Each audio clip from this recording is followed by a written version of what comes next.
Salut tout le monde, alors aujourd'hui un petit retour sur Aerofly FS2.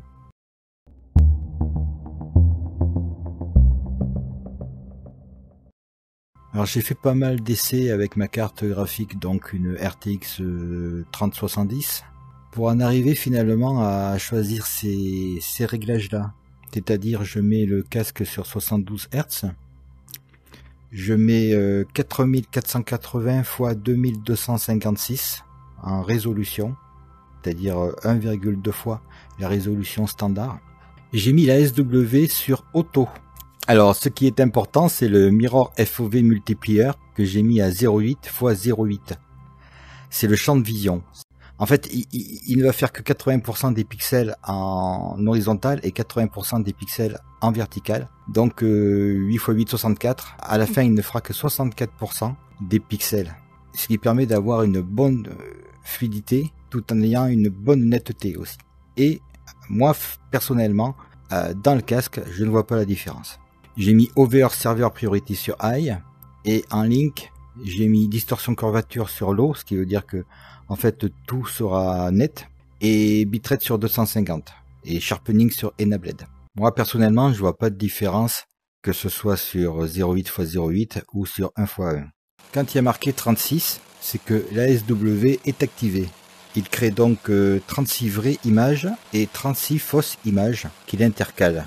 Ce qui lui permet donc de travailler un petit peu moins. Voilà. Et là, paf, on voit qu'on est à 72. Comme c'est un automatique, dès qu'il peut faire les 72 vraies images, il les fait. Là, la SW est donc désactivée. Personnellement, sur ce jeu en tout cas, la SW s'en sort très bien. Vous verrez, il n'y a pas de grosse différence. Voilà. Alors là, toutes les images sont réelles. Et on est sur Paris. Hein. C'est-à-dire on est sur la ville la plus gourmande pour ce jeu. On va aller voir la Tour Eiffel, pour prouver qu'on est bien sur Paris. On va essayer avec un autre appareil, parce que tous les appareils n'ont pas les mêmes performances. Alors c'est très fluide, très souple. Je ne sais pas s'il va atteindre les 72 lui. On voit que performance headroom est juste limite. Mais même avec la SW, hein, moi je trouve qu'il s'en sort très bien. Le tableau de bord est très net. Alors évidemment là j'ai mis sur 1, hein, densité de pixels est sur 1. Afin de ne pas rajouter encore de l'upscaling à celui que j'ai mis dans le logiciel Oculus.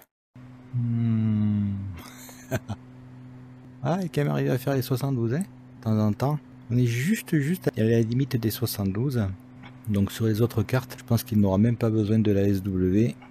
Hey, petit hélico peut-être. Un hélicoptère, il s'en sort bien aussi. Voilà, quand c'est calme, il arrive même à afficher les 72 vraies images. On va voir ce que ça donne de nuit maintenant. La Tour Eiffel. Et là-bas, la Tour Montparnasse. Il s'en sort bien. Alors maintenant, un dernier essai sur une carte plus simple. Sur Amsterdam, avec le Marchetti. On va quand même aller voir ça 2 jours. Mais bon, là on voit que aucun problème. Hein, sur, il n'y a que Paris qui est si gourmand. Mais là-dessus, impeccable. On va mettre 2 jours quand même. Voilà, aucun souci, c'est beau, c'est fluide, pas besoin de la SW dans ces cas-là. Je vais enlever le HUD. C'est sûr que sur Amsterdam, on pourrait très bien laisser le champ de vision à 100%. Hein.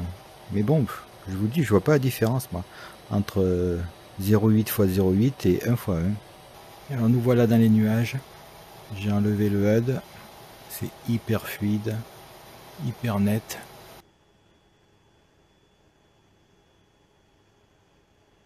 Et on va faire quelques images sur Miami.